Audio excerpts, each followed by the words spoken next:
Je suis très honoré. Pourquoi le président de la FIFA, Gianni Infantino, a obtenu la nationalité libanaise. Fin novembre, le président de la FIFA, Gianni Infantino, s'est vu obtenir la nationalité libanaise.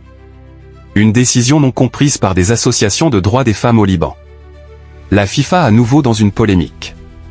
Lors d'un voyage au Liban fin novembre, Gianni Infantino, président de la FIFA depuis 2016, s'est vu obtenir la nationalité libanaise. Une décision controversée, notamment dans les associations de droits des femmes du pays, qui réclament que la nationalité soit transmise par la mère, et non par le père, comme cela est déjà le cas.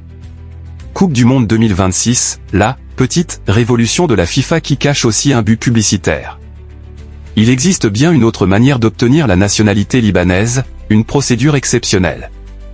Ce dont a bénéficié le président de la FIFA. Gianni Infantino a obtenu la grâce d'un décret présidentiel, signé par Joseph Aoun, le président actuel du Liban depuis le 9 janvier 2025. Je suis très honoré, bien sûr, de devenir libanais.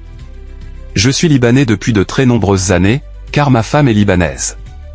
Marié à une femme libanaise, Lina Al-Ashkar, avec qui l'Italo-Suisse a 4 enfants, qui eux-mêmes n'ont pas la nationalité libanaise en raison des lois actuelles de transmission, s'est réjoui de cette nouvelle. Je suis très honoré, bien sûr, de devenir libanais. Je suis libanais depuis de très nombreuses années, car ma femme est libanaise, a-t-il appuyé. Si cette nouvelle a mis en colère le peuple libanais, c'est également qu'au lendemain de cette obtention de la nationalité, la Fédération du foot libanais, LFA, a annoncé la construction d'un nouveau stade ultramoderne à Beyrouth, entièrement financé par la FIFA.